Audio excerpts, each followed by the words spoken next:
Hoje iremos viajar muito longe no tempo, contar um pouco da saída de Dalva de sua terra natal, desafios na vida e a junção do trio de ouro e outros vários acontecimentos na vida da cantora. Dançamos um samba, trocamos um tango por uma palestra. Só saímos de lá meia hora depois de descer a orquestra. Dalva nasceu em Rio Claro, região centro-leste do interior paulista. Desde criança fazia serestas com o pai, que tinha um conjunto chamado Os Oito Batutas. Seu pai trabalhava como marceneiro na Companhia Paulista de Estrada de Ferro, e sua mãe, de descendência portuguesa, cuidava dos afazeres do lar. A pequena Vicentina, quando criança, vivia tranquila, não gostava de brincar de comidinha. O que queria mesmo era jogar bola de gude com os meninos, pular cercas, subir em árvores. Seu melhor amigo era Raul, filho do Brunini, dono do bar, quem primeiro teve rádio na cidade. Ouvir rádio no bar do pai de Raul era seu prêmio dos fins de semana. Ele colocava o rádio bem na frente do bar e a molecada ouvia embevecida muita música, entremeada com apitos, chiados, grunhidos ou só estes últimos, naquele aparelho de tecnologia ainda incipiente, como a própria Dalva relembrou em seu show no antigo Teatro Senac, em 1970, com produção de Paulinho Lima. Quando eu saí da minha terra, aliás, quando eu estava em minha terra, tinha um rádio numa brasserie que era da casa do Raul Brunini, dos pais dele. E nós ficávamos ouvindo aquilo.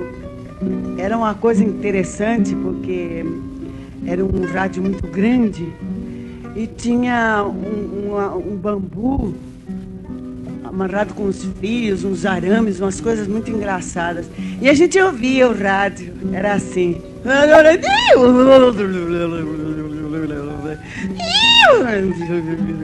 E nós achávamos aquilo muito engraçado, muito interessante. O rádio, imagina, que beleza, tá tocando uma música. É engraçado mesmo. Aquilo era um passeio divino pra gente. Os nossos pais diziam assim: olha, aquele que não proceder direitinho a semana toda, não estudar, fizer suas obrigações, nós não deixamos você ir para a casa do Raul Brunini para escutar o rádio. E se a gente não fosse, era um castigo, a gente não gostava não, então tinha que proceder tudo direitinho e fazer tudo direitinho. O produtor citado antes, e que produziu o show em questão deste áudio, em depoimento ele falou um pouquinho desse dia. E anos depois, quando eu já trabalhava com a Gal, eu fiz um show com a Dalva de Oliveira, que tinha saído do hospital. Ela tinha passado 3 ou 4 meses no hospital, por sugestão do Sérgio Brito. O Sérgio Brito tinha alugado um teatro ali na Rua Pompeia, já chamava Teatro Senac, nem existe mais, né? E eu sugeri fazer um show com essas velhas cantoras do rádio, com as irmãs Batista, e a Dalva abria a temporada. Então eu consegui falar com a Dalva foi fazer esse show, que foi uma coisa memorável a volta dela nesse show. Um teatro pequeno, de 200 lugares, né? E aí o ensaio, eu me lembro que ensaiamos de tarde, eu perguntei, Dalva, e o acompanhamento? Chama esses músicos assim, era um regional. Então, quando ela foi passar com o regional de tarde, não saía nada. Eu disse, meu Deus, isso vai ser um fracasso hoje de noite. Não sei o que vai ser dessa mulher. Você sabe que quando era um público, porque o mesmo público que foi ali naquele teatro, nem lotou o teatro. O teatro deu 100 e tantas pessoas. E, inclusive, tinha uma plateia assim, uma plateia de gente humilde, gente simples, os fãs dela que era do rádio, e tinha uma plateia sofisticadíssima. Estava lá Burle Marx, entendeu? Foi Odete Lara, que era interessado nela. Gato Barbieri, que era meu amigo, que estava por aqui também foi. Né? E tinha umas pessoas, assim, diversas classes sociais. E ela começou a fazer, ela começava cantando, o jornaleiro, até uma coisa gravada disso. E ela começava a se emocionar, e aí cantou Bom Dia, que é linda ela cantando Bom Dia, né? E as pessoas aí também foram se animando, e ela foi se entusiasmando, E a voz saindo e saindo, e ela cantou a Ave Maria de Moura. Ela cantou tudo, e era lindo a coisa. Voltando à infância da menina em Rio Claro, Dona Alice, além de cuidar das crianças, fazia doces e pastéis para o bar do Brunini e empalhava cadeiras para ajudar no orçamento doméstico. Além disso, tinha que ficar atrás de Vicentina, sempre na rua a menina. Um dia Dona Alice fez-lhe uma calça de veludo e uma blusa de babados, roupinha igual a dos meninos, e que ela estreou orgulhosa em companhia de seu Mário. Mas com a morte de seu querido pai, a menina Vicentina enfrentou sérios problemas nessa fase de sua infância. Mário morreu antes que a menina completasse 10 anos, e ela, sendo a mais velha entre as irmãs, teve que ajudar mais ainda no trabalho doméstico e lutar pela sobrevivência. Foi uma grande tristeza, dupla tristeza, pela perda do pai e do grande amigo de Serestas, pois Vicentina e seu paizinho, como ela mesma chamava, na madrugadas faziam serestas pela cidade, e isso era um grande divertimento para ambos. Dona Alice vendeu a casinha em que viviam e mudou-se com as 4 filhas para São Paulo. Colocou as meninas no Colégio Tamandaré, um internato para crianças carentes, de propriedade do Visconde Uchoa Tamandaré, e foi trabalhar em casas de família. No colégio, Vicentina, além da instrução regular, recebia aulas de piano e noções de música, que era do que mais gostava. Matemática, gramática e ciências não lhe agradavam muito. Um dia, Dona Alice foi chamada ao colégio. Vicentina estava com problemas de vista e precisava sair para fazer um tratamento. A menina adorou a novidade. Só iria sentir falta das aulas de música e piano. Esse problema na vista foi resquício de suas traquinagens em Rio Claro. Como ela vivia provocando Raul Brunini entre suas brincadeiras, ele revidava, atirando-lhe pedras. Numa das vezes, acertou-lhe a nuca e a marca ficou para sempre. Noutra dessas brincadeiras, Raul jogou-lhe nos olhos um punhado de areia, que veio provocar, anos mais tarde, uma ulceração em um de seus olhos. Como já estava crescidinha, Dona Alice colocou-a a trabalhar em casas de família. Vicentina foi babá, arrumadeira, cozinheira. Como a própria Dalva contou ao jornalista Antônio Crisóstomo, em depoimento ao Museu da Imagem e do Som, em abril de 1970. Depois que meu pai morreu é que eu fui para o colégio. Eu fiquei internada, mas eu fiquei desesperada porque eu não estava acostumada a ficar assim. É a mesma coisa que um passarinho que é preso na gaiola assim de repente e fica doente, né? Exato. E eu acho que foi isso que eu fiquei doente, que fiquei muito mal da vista. 3 anos ou 3 anos e meio depois eu tive que sair, porque eu não podia mais estudar. E eu também não gostava muito, não, viu? Você não gostava? E não, eu não gostava muito dos estudos, não. E viemos para São Paulo. Em São Pra Paulo, capital, né? para a capital. Em São Paulo, nós éramos muito pobres, tanto assim que quando meu pai morreu, ficamos com muitas dívidas. Quando eu saí do colégio, minha mãe estava trabalhando numa casa de família. Ela era governante dessa casa de família. E eu fui como babá. Fui como babá nessa casa de família, fiquei muito tempo, creio, muito tempo não, acho que um ano e meses. E saí dali para ser arrumadeira também de casa de família, que ganhava mais e eu podia ajudar um pouco mais a minha mãezinha. Ela fazia a arrumação da sala de música do hotel, onde ensinavam dança. Adorava ficar ali, vendo as meninas de boas famílias fazerem piruetas e grandes jetées, sob as ordens e a batuta de um maestro ao piano. Quando a sala ficava vazia, Vicentina reinava, ensaiava passos diante do espelho e depois ia para o piano acompanhar-se em algum tango. Numa dessas vezes foi flagrada pelo maestro, que retornando ao salão encontrou-a sentadinha ao piano a fazer trinados, relembrando as noitadas com seu pai. O maestro, ao invés de repreendê-la, interessou-se em saber onde ela havia aprendido música. Declarando que tinha sido no colégio interno, disse que gostaria mesmo de saber dançar balé. Ao que o maestro respondeu com desdém: "Você é muito magrinha, parece um chuchu com 2 palitinhos espetados. Pode ser que melhore, mas por enquanto é ainda muito magrinha. Entretanto, se quiser ter umas aulas de música..." Vicentina concordou, apesar do orgulho de adolescente ferido. O maestro, certo dia, propôs apresentá-la a Antônio Zovetti. Este dirigia uma trupe que viajava muito pelo interior de São Paulo. Ela teve receio, pois era de menor e sua mãe não a deixaria viajar. Apresentada ao senhor, Zovete este resolveu o problema, convidando Dona Alice para integrar a companhia junto. No colégio, esqueci de dizer a vocês, no colégio eu estudei piano. E eu então estava cantando assim no piano e o maestro chegou e disse: você tem uma vozinha bonitinha, cante alguma coisa. E eu comecei a cantar alguma coisa que eu não me lembro no momento. E ele disse: olha, tem uma pessoa aqui que gostaria de fazer uma viagem agora para o interior de São Paulo. Você não quer acompanhar? E como é que eu ia acompanhar se eu não podia, era menor, né? E minha mãe não ia deixar de jeito nenhum. Eu disse: não posso não, eu sou muito criança ainda. Disse: mas você é muito comprida, como é que você é muito criança? Que idade você tem? Aí eu dei minha idade. E eles mandaram chamar minha mãe. Acharam que eu podia, como garota prodígio, compreende? Eles queriam como uma garota prodígio. Que naquele tempo não tinha muito dessas coisas, né? Não. E falamos que minha mãe chegou e ele conversou com minha mãe. Minha mãe disse: ela não pode sair porque eu trabalho, eu sou arrumadeira de hotel. E ela não pode sair sozinha. É muito criança e me ajuda muito. Ajuda a educar os outros irmãozinhos. Não, mas a senhora também podia ir conosco e tal, e ficamos naquilo, né? Minha mãe disse: bom, eu vou ver o que eu posso fazer. Se eu posso continuar deixando as minhas outras filhas no colégio, então podemos sair. Foi assim que saí de São Paulo, numa companhia, numa trupezinha, que chamava-se Antônio Zovete. Viajaram por todo o Vale do Paraíba.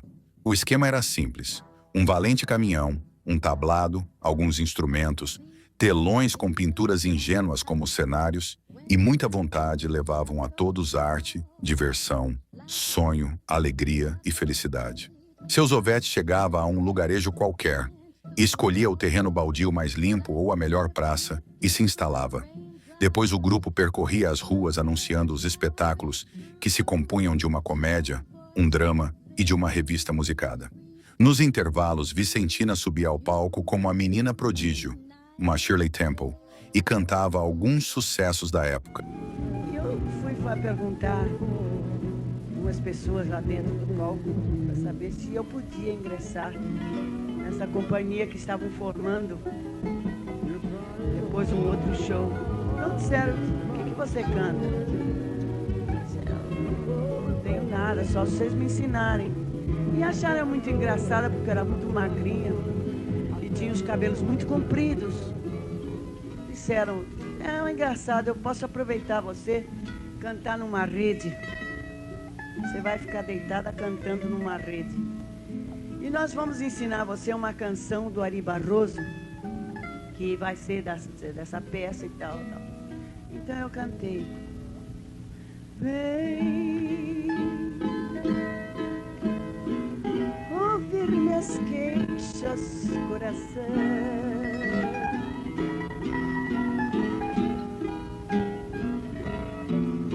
Quero te acordar com esta canção.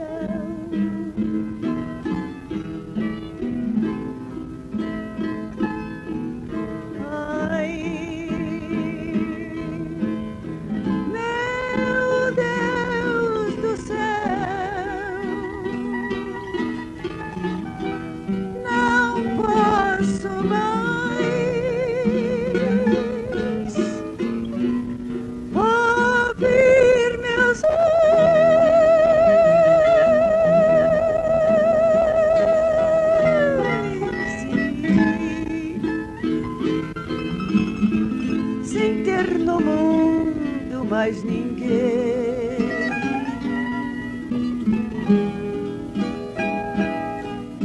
não suportarei o teu desejo.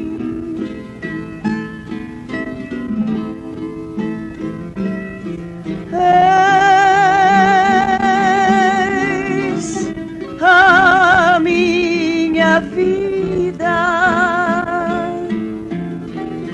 a própria luz dos meus olhos, ó, que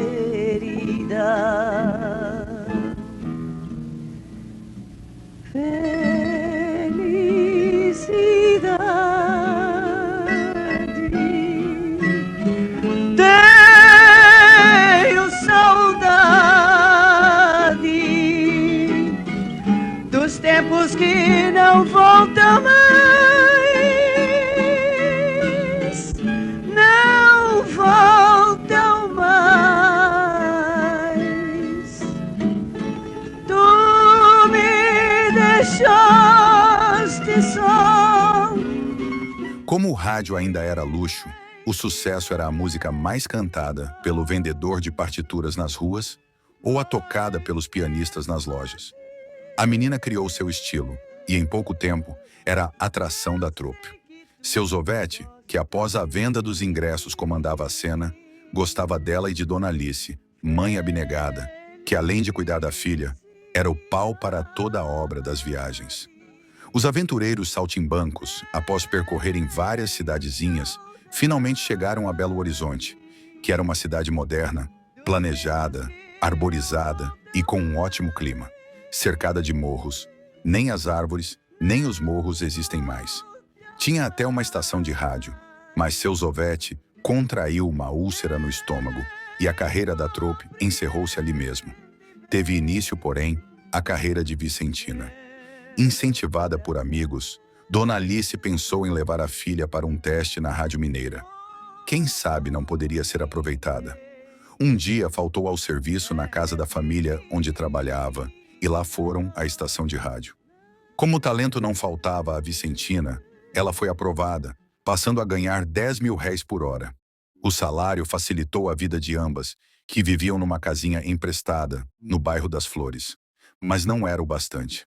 Dona Alice sabia das acrobacias que precisava fazer para manter a si, a Vicentina e as 3 meninas que ainda estavam internas no Colégio de São Paulo. Além disso, outro problema a afligia: o nome de sua filha. Vicentina de Oliveira não era nome de artista, parecia até nome de freira. Era frágil. Dona Alice queria para ela um nome forte, marcante. Foi nesse tempo que minha mãe disse: olha, você não pode ficar chamando Vicentina, que Vicentina não é nome de artista. Aí tornou me batizar como Dalva. Como eu tenho Oliveira, ficou Dalva de Oliveira. Quando apito da fábrica de tecido vem ferir os meus ouvidos, eu me lembro de você, mas você anda, sem dúvida, bem zangada e está interessada em fingir que não me vê. A voz da menina ganhava força, criava nome e Belo Horizonte ficava pequena para Dalva, já uma mocinha de 17 anos. Seus amigos e de Dona Alice passaram a incentivá-las a tentar a vida no Rio de Janeiro, capital federal, com muitas emissoras de rádio, gravadoras e teatros. O Rio era uma cidade chique, mundana, cosmopolita.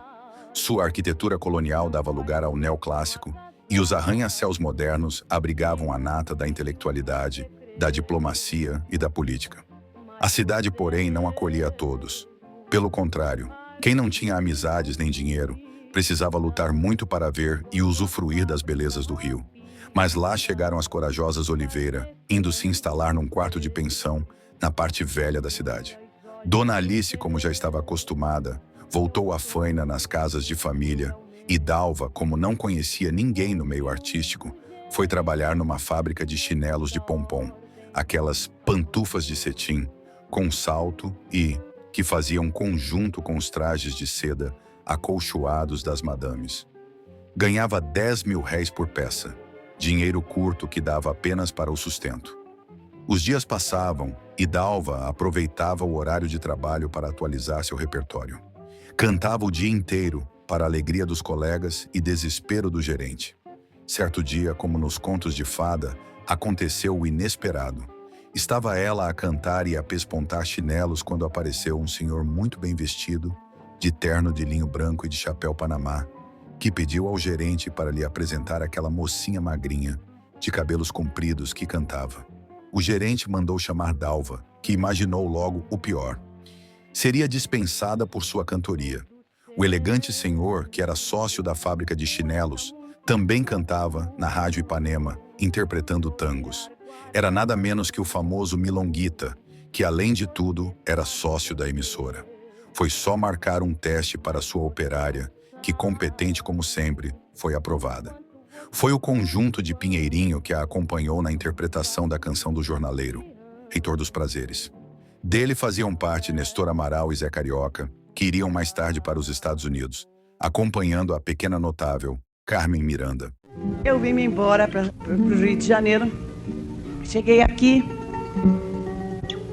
Não pensei mais no rádio. Fui trabalhar numa fábrica de chinelos, daqueles chinelos de pelúcia, que era das noivinhas, aqueles chinelinhos branquinhos que tinham as... Vocês conhecem? Não, não conhecem, não. De jeito nenhum. Já vê vocês que eu fui trabalhar numa fábrica. Era muito engraçado, era tudo espontadinho, assim, depois tinha aquela pelúcia. As noivas botavam aquilo, achavam uma coisa interessante. Era o chinelo do dia. E eu fui trabalhar numa fábrica desses chinelos. Mas eu trabalhava e cantava mais. E eu ficava cantando, gritando o tempo todo. Eu fazia aqueles pespontozinhos. De forma que, em vez de eu fazer... Eu acho que eu cantava mais do que fazia aqueles pespontozinhos. Então, um dia chegou um diretor de uma rádio e disse: mas quem é que canta tanto assim? Diz o gerente da casa: pelo amor de Deus, foi bom você chegar. Diz essa menina que pare de cantar, porque é só cantar. É uma gritaria o dia todo.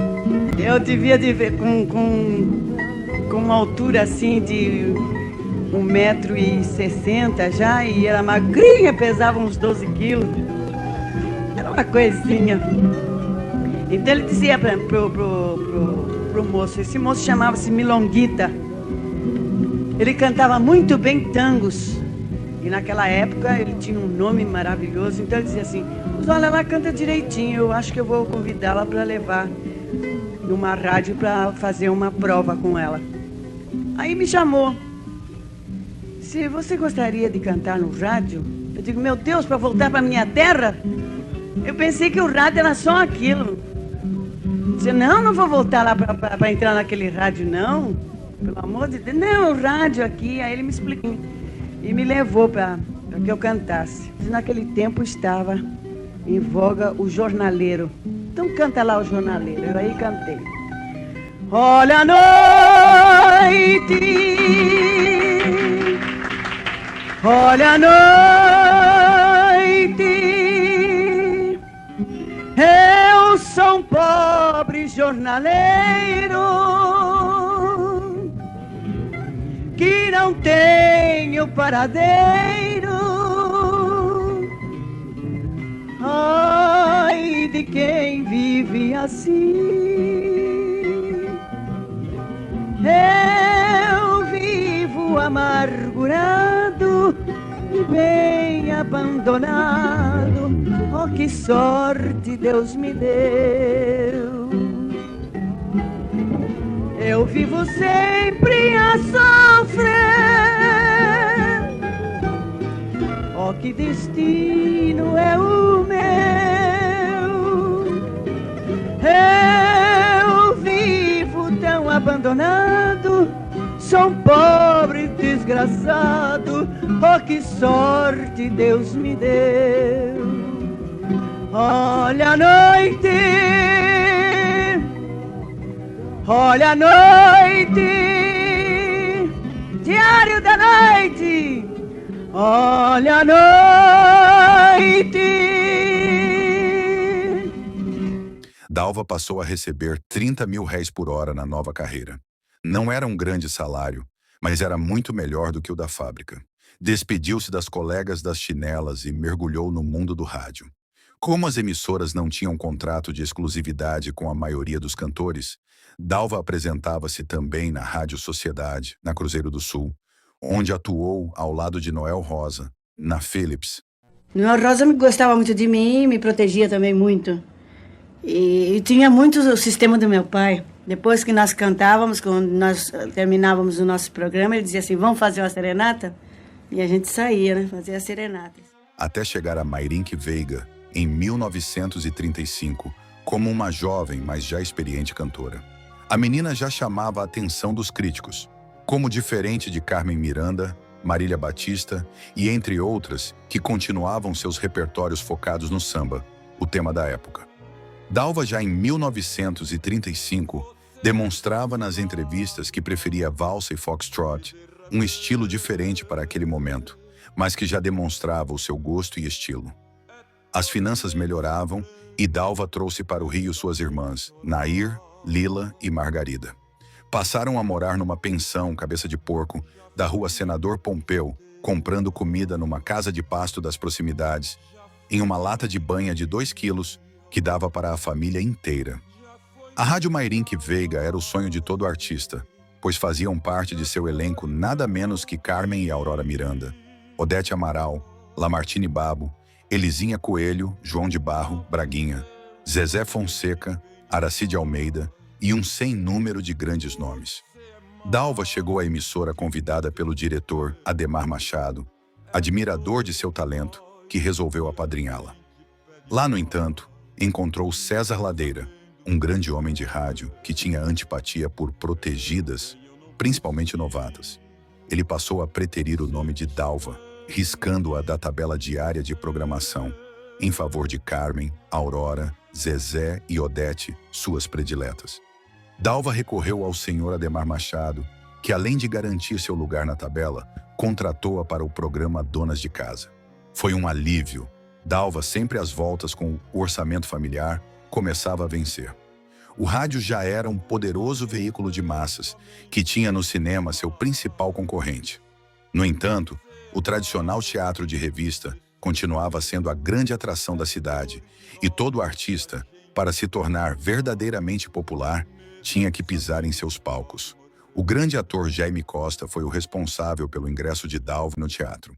Ela já tinha conhecimentos de música e, a conselho do senhor Ademar Machado, tomara aulas de técnica de voz com o maestro Pascoal Gambardella. Este, ao cabo de alguns dias, informou-lhe que não precisava aprender a colocar a voz, pois a sua já era naturalmente colocada. Um dia ele disse para mim: você não quer estudar canto, não? Você acha, Ademar, quem sou eu para estudar canto? Disse: mas sua voz se presta muito, porque você tem a vozinha de soprano. E vai se estragar, assim, cantando coisas ligeiras se não estudar. Conclusão, ele me levou para um grande maestro que faleceu agora, ainda não faz um ano. Maestro Pascoal Gambardella. E eu fui estudar com ele. E já estava em coisas bem adiantadas quando ele disse: olha, Dalva, é melhor você não forçar mais a sua voz para passar para o canto sério mesmo, porque você vai morrer de fome. Aqui no Rio de Janeiro, aqui no Brasil, não tem nada dessas coisas de fazer... música erudita, né? É verdade. E você não tem condição de viver disso. Agora, você já tem a voz colocada de natureza. Já melhorei o seu fôlego, já fiz tudo o que podia. Já falei com o senhor Ademar Machado, dizendo que agora você pode cantar essas valsas mais de líricas, como de Conde de Luxemburgo, Viúva Alegre. Durante uma dessas apresentações, foi convidada por Vicente Celestino a participar de suas operetas. Dalva era interessante, tinha longos cabelos, que Milonguita quis que cortasse, o que ela recusou. Bonitos e misteriosos olhos verdes. Os papéis que lhe ofereceram eram melhores, permitindo-lhe mostrar seu talento em operetas, como o Conde de Luxemburgo ou a Viúva Alegre, de Franz Lehár. Foi um homem que me incentivou quando eu era pequenina, quando eu era garota, e cantar com ele em operetas. E quando o maestro Gambardella ainda me ensinava a fazer as primeiras notas, é verdade. E esse moço me incentivou toda a vida que eu cantasse operetas, me incentivou que eu cantasse no teatro. Quando eu cheguei, eu disse: Vicente Celestino, eu estou aqui para lhe oferecer para cantar na sua companhia e sou assim, aluna do Gambardella. E ele disse assim para mim: sim, você é tão magrinha, tão coitadinha, o que eu faço com você? Aí eu fui embora chorando e depois, 15 dias depois, estreiei com ele. Mas mais gorda já, não? Não, eu fui fazer um pneumático. Tá bom, vem cá, tá certo. Bom, eu me lembro que ela fazia um capelinho na alvorada do amor, chegava e dizia, majestade, as alianças. Era Majestade, as alianças. Você entregava as alianças. Era empregadinha. Não era empregadinha, não. Era um pajem da corte. Quando a companhia partiu em excursão para o sul, até Porto Alegre, Dalva teve que deixá-la porque não viajava sozinha e sua mãe não poderia ir com o grupo. Nesta ocasião, Milonguita se fazia às vezes de empresário de Dalva, figura que não existia naquele tempo. Preencheu a agenda da menina com apresentações e shows em cinemas e clubes. Muito magrinha, bastante tímida, foi audaciosa e se inscreveu no programa Calouros em Desfile de Ari Barroso. Um tremendo desafio. Já havia adotado o nome artístico Dalva de Oliveira. Detestava o Vicentina. Chamada ao palco, tremia muito. Fez o melhor que sabia. Ao terminar, assustada, ouviu do temido Ari Barroso: "Minha senhora, quer um conselho? Volte imediatamente para o tanque, de onde nunca deveria ter saído. Vá lavar roupa, a senhora jamais deveria abrir a boca para cantar." Dalva chorou muito, mas graças a Deus e para a sorte da música popular brasileira, não permitiu que o conselho abalasse seu sonho. Continuou estudando, tentando a sorte. Anos depois, já reconhecida como grande cantora, recebeu um pedido de desculpas de Ari Barroso, acompanhado da música Folha Morta, transformada por Dalva em grande sucesso. Em meados da década de 30, ao apresentar-se no Teatro da Cancela, em São Cristóvão, que ficava numa pracinha onde havia uma bonita estação de bonde, Dalva conheceu a dupla Preto e Branco, da qual faziam parte Erivelto Martins, o Branco, que também interpretava o cômico caipira Zé Catinga, e Francisco Sena, o Preto. A dupla entre ambos duraram de 1933 a 35, e eles já tinham um certo reconhecimento na vida artística, e teve seu desmanche por causa da morte de Sena, o bom crioulo como Erivelto o chamava. Depois de algum tempo, foi substituído por um negro boa pinta, Nilo Chagas. Dalva fazia quadros onde imitava Dorothy Lamour, cantando recostada numa rede, com seus cabelos muito longos soltos e com um papagaio no ombro, numa cena bem tropical, sob a ótica de Hollywood. Aí eu fui trabalhar sozinho em teatro. Aí me mandaram, a empresa Pascoal Secreto me mandou para um teatro de subúrbio lá, não é tão subúrbio, mas retirado bem da cidade, chamava Cine Pátria. Lá no Cine Pátria tinha um grupinho que, fazendo lá uma temporada, e me puseram, vai lá, você sabe fazer caipira? Sei fazer tudo. Aí, como eu dizia que sabia fazer tudo, me arranjaram uma cabeleira, pintei os dentes de preto, fiquei sem dente, e fui fazer o caipira. Nesse conjuntinho, era um mambembe, trabalhava a Dalva, cantava as cançõezinhas, aquelas cançõezinhas, e eu gostei da voz dela, achei a voz bonita, era muito humilde. Aí começamos assim a se entender e tal, e comecei a ensaiar o Nilo.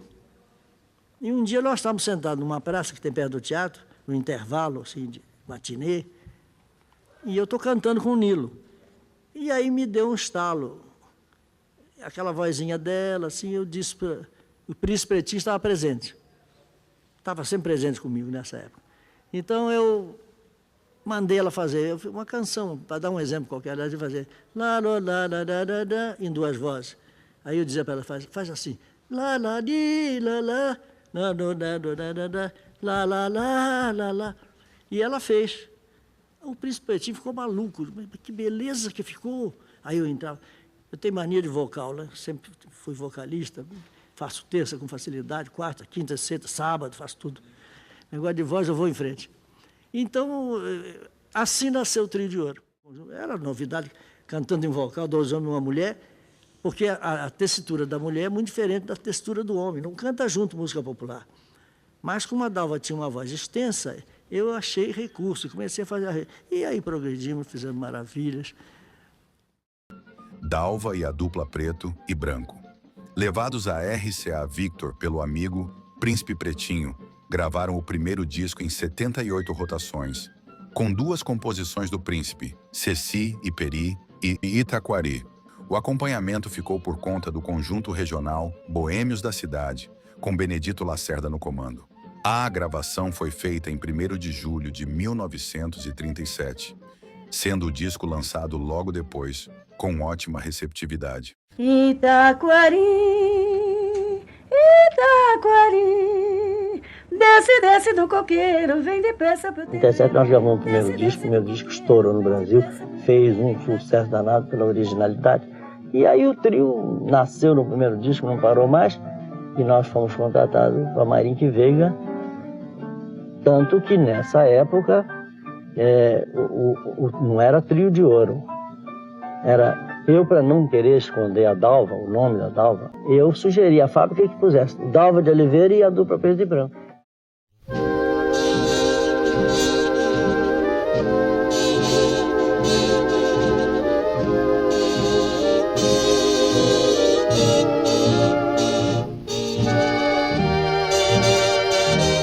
Dalva de Oliveira e a dupla firmavam-se no cenário musical e foram contratados pelo requisitado e luxuoso Cassino da Urca, a grande casa de espetáculos da cidade.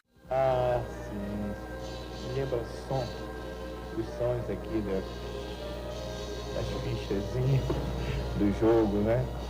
Me lembra daqui do Ai, ó, Urca, que começava um grande espetáculo por aqui, daqueles maravilhosos espetáculos de atrações nacionais e estrangeiras, e depois montados com muito gosto, com aproveitamento dos talentos daqui, talentos nossos, talentos de artistas brasileiros, criadores.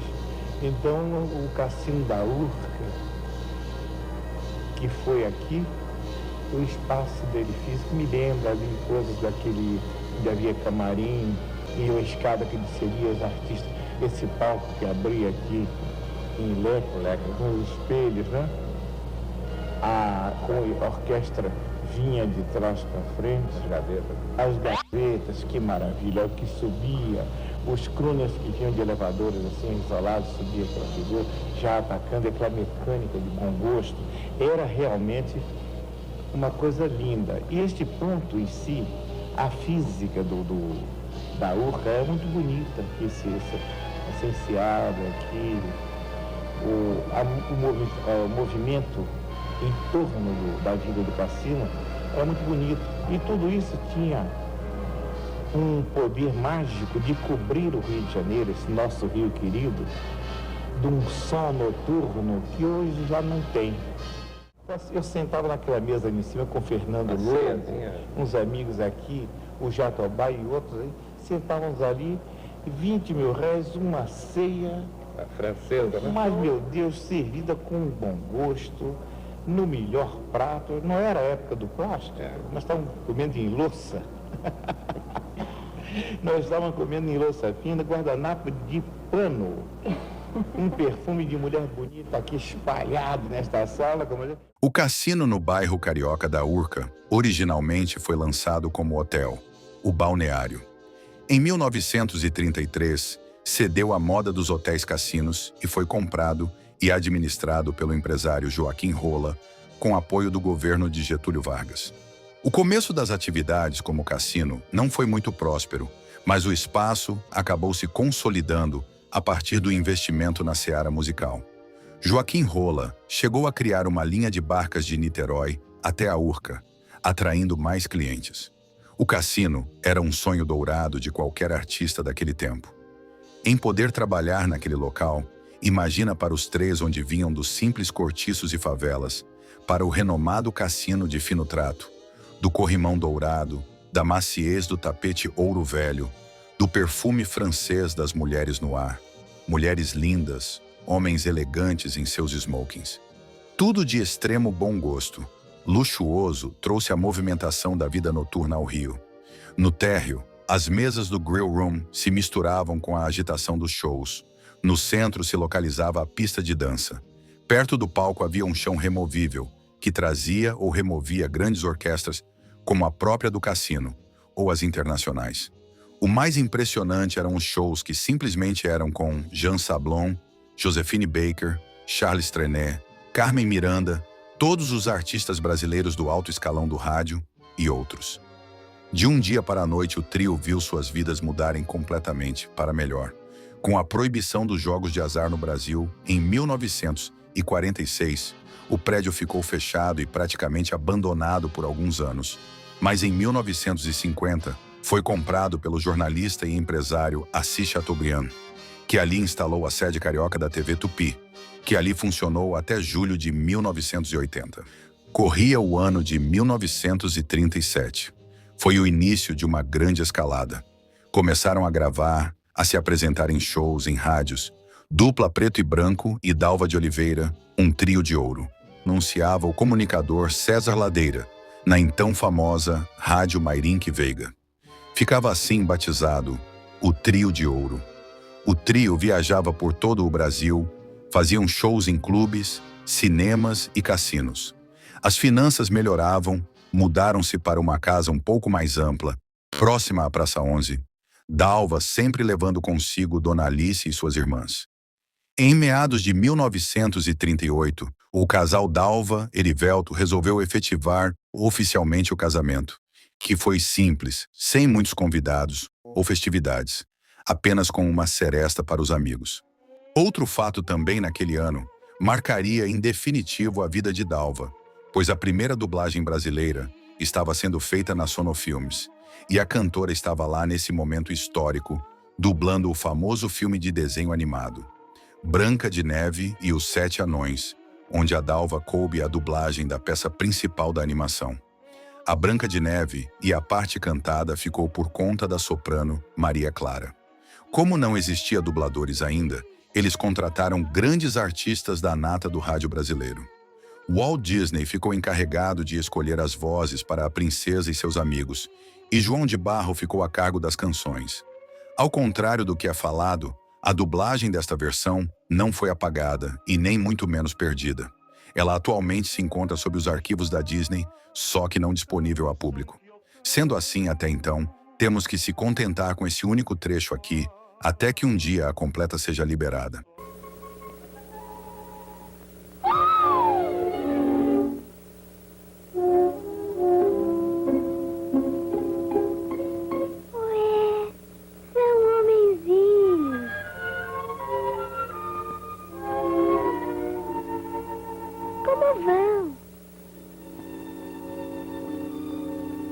Diferente da dublagem atual, naquela época a dublagem foi feita com grande dificuldade, por tudo ser novo e primário.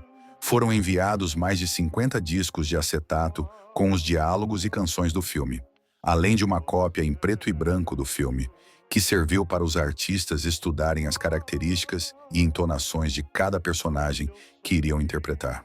Tanto os diálogos quanto as canções eram separados por 3 pancadas. Enquanto ouviam no disco o intérprete da versão americana, os dubladores deveriam dizer as suas partes, começando e terminando juntamente com o disco. Toda a dublagem foi gravada em discos no estúdio. As gravações foram enviadas para os Estados Unidos e, por fim, foram mixadas na Califórnia. Além dessa dublagem, em 1943, Dalva também fez outros papéis, como Fellini em Bambi. Um sonho azul. Tudo tem um doce encanto, não há mágoa ou pranto em meu sonho azul.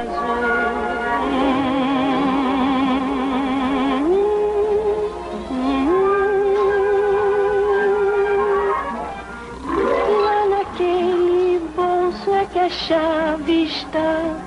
Vai com cuidado, falhar não vá.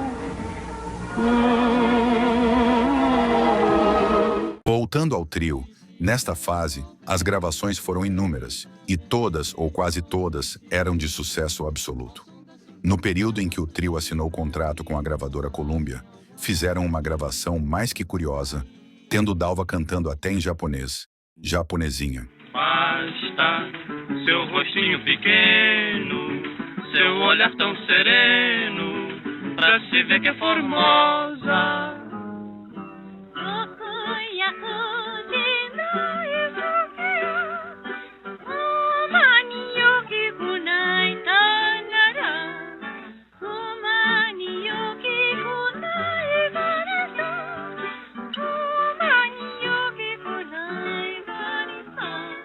já conhecia a Dalva, também a Dalva fazia coro.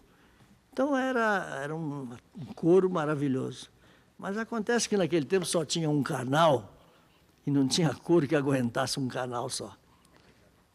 A gravação era muito primária, a gravação do disco era muito primária, era gravado em cera. Era um disco de cera dessa grossura, aquele discão, ele era alisado por uma máquina e depois botavam lá para gravar. Quando ia gravar, a gente tremia de medo, porque não podia errar. Se errasse, estragava aquele discão, tinha que mandar para São Paulo, nesse tempo tinha que mandar para São Paulo para alisar, para depois voltar. Então, era um perigo danado. O americano ficava dando, senhor estragou, ou cera.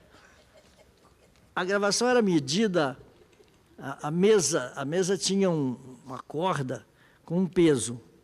Aquele peso era calculado, porque a variação elétrica dava diferença na gravação.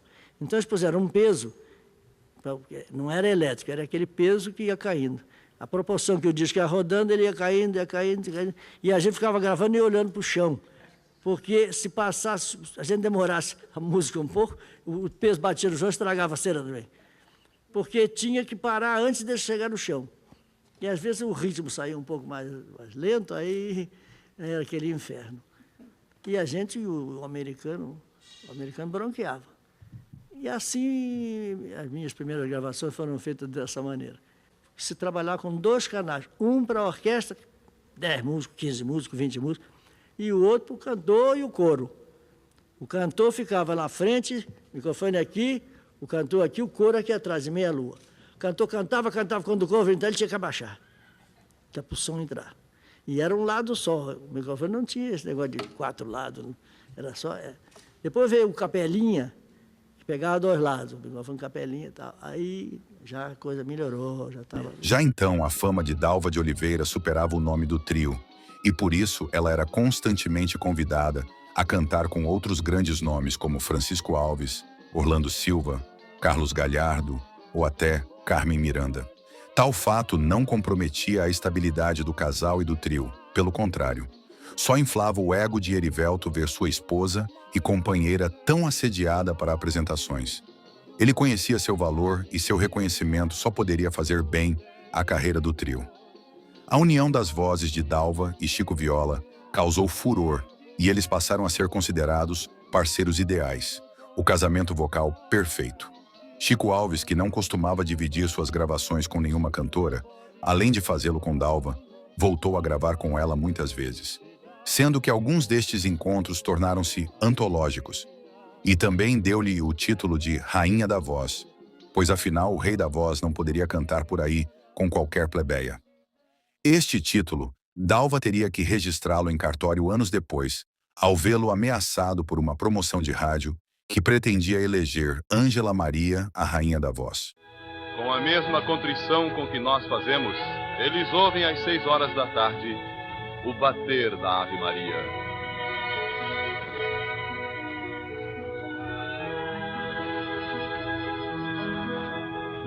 Barracão de 5, sem telhado, sem pintura, lá no morro, barracão é bangalô.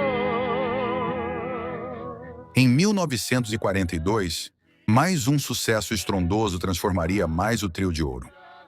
Certo dia, Erivelto disse ao maestro e amigo pessoal, Benedito Lacerda, que desejava fazer uma música falando do entardecer no morro de forma mais lírica, mais sentimental, sem papo de carnaval. Erivelto, então eu queria perguntar a você, para o compositor que eu sou hoje, é pergunta de compositor para compositor, né? Até que ponto a gente se desliga quando faz uma música naquilo que é real e naquilo que não é real? Eu, por exemplo, eu sempre, as minhas músicas, com raras exceções, foram fabricadas como é possível fabricar. Porque na minha época, não é a sua, você já é um homem que senta no piano e pode fazer uma harmonização antes até de produzir um samba, pode. E você pode, nesse momento, estar inspirado, ou pode estar fabricando. Eu também já fabriquei algumas. Foram muito poucas, mas as minhas músicas, na maioria, foram inspiradas em temas verdadeiros. Por exemplo, segura aqui, esse foi naquele, todos nós. Eu tive, vamos dizer, Ave Maria no Morro, por exemplo. Ave Maria no Morro, que é um número, o meu, se diz o meu carro-chefe. Ave Maria no Morro foi uma música que eu morei no morro. Eu comecei a minha vida no Morro de São Carlos. Eu morava no pé do morro, eu morava na Rua de São Carlos. Depois eu me mudei para a Rua São Diniz. Quando eu vim da minha terra, que ia no estado do Rio, eu vim para o Rio de Janeiro e eu queria ver morro de perto, aquela vida do morro, porque eu sentia. Depois eu fui morar no Morro da Favela. No Morro da Favela, eu vi aquela igrejinha, vi muitas vezes entardecer e o sol sumir por trás da igrejinha, ficar a silhueta da igrejinha da favela atrás, junto ao sol. Eu vi muitas vezes isso, eu morava ali, Morro do Pinto. Então, me ocorria sempre às 6 horas da tarde, porque eu sou católico, nasci católico, como todos nascem, e eu então sentia aquela Ave Maria às 6 horas da tarde, caindo o sol, aquela igrejinha, aquela silhueta, e às vezes umas senhoras que vinham, pobres que vinham até a igrejinha, como a igreja estava fechada, ela se ajoelhava lá de fora e fazia o seu terço ali do lado de fora da igrejinha, da capelinha, que não chega a ser igreja. Então aquela Ave Maria no Morro estava em mim há muitos anos, desde 1933, 34, 35. Só em 40 eu resolvi fazer Ave Maria no Morro, mas estava plantado dentro de mim Ave Maria no Morro, como eu disse. Tanto que Ave Maria no Morro eu não tenho parceiro, que quando eu fiz a segunda parte, que é... Ave Maria, e quando o morro escurece, eleva a Deus uma peça. Ave Maria. Vê que isso não tem riqueza de harmonia nenhuma. No entanto, essa música é uma música cantada no mundo inteiro. Não tem a menor riqueza de harmonia, você é músico? Não tem nada. A harmonia não tem nada. Primeiro tom e segundo tom. Então, o difícil é fazer uma música que o povo cante, já não digo se é bonita ou feia, uma música que o povo goste, sem riqueza de harmonia. Uma coisa é riqueza de harmonia com letra enfiada, outra coisa é um tema dentro de uma primeira e segunda do tom. Depois eu mostrei o Benedito Lacerda, que era o meu parceiro predileto na época, e para ele ser o parceiro, vamos fazer, eu dei ideia, minha ideia é essa, os barracões, aquela coisa. E o Benedito me disse na época, meu compadre, o Benedito era muito comercial, e ele disse, meu compadre, larga isso para lá, o Benedito era padrinho do Peri. Deixa isso para lá, meu compadre. Vamos fazer música para ganhar dinheiro. Isso é música de reza, isso é música de igreja. Deixa isso para lá, compadre, larga isso para lá. E eu larguei, quer dizer, larguei com ele, mas eu fui para minha casa e continuei e fiz a segunda parte como eu queria, que é a primeira. Eu comecei pela segunda. Então, vê você que a música foi inspirada. Agora, você diz assim, mas... então, hoje em dia é comum a gente vai ver a Maria no Morro cheia de acordes diferentes. Mas eu não os fiz. E acordes até que mudam até o sentido da melodia. Mas o fato é que você não foge de primeira, segunda e terceira, e olha lá... Cada gravação do trio era um sucesso. E a primeira gravação solo de Dalva, como a maioria conhece, seria o Caçador de Esmeraldas, em 1941. Mas segundo nossas pesquisas, uma nota de jornal da época desmentia completamente essa história. A nota referida, que possivelmente sugerimos que seja do final dos anos 30, falava que a música É Por Teu Amor, de Humberto Porto e Roberto Roberti, seria a primeira gravação da cantora. A nota em questão dizia: gravado por Dalva de Oliveira pela primeira vez só numa gravação, o samba É Por Teu Amor vai ser lançado brevemente e está fadado a um grande sucesso. Num arranjo notável de Guerra Peixe, apresenta sequências originalíssimas. Dentre outras, destacamos o final, onde encontramos um interessante jogo de saxofones em contrastes rítmicos sob a voz melodiosa de Dalva de Oliveira. A seguinte gravação citada nós não tivemos acesso e nunca foi lançada, segundo nossos colaboradores supõem. Mas o outro lado da história que sabemos e que foi divulgado comercialmente como sendo a primeira gravação solo dela, seria O Caçador de Esmeraldas, de Humberto Porto e Oswaldo Santiago, gravada em dezembro de 1940. Ó bandeirante do sertão, acarinhando em tua mão as pedras das terras do Brasil, vai descendo o sonho de encontrar. Sua voz de cristal tinha então 23 anos, já prenunciava a grande cantora que se tornaria. Soprano ligeiro natural, Dalva atingia notas altíssimas aparentemente sem esforço. Não era bem assim. Vocalizava muito e temia que sua voz falhasse, consciente que era de seus abusos de álcool e fumo, coisa comum naquela época.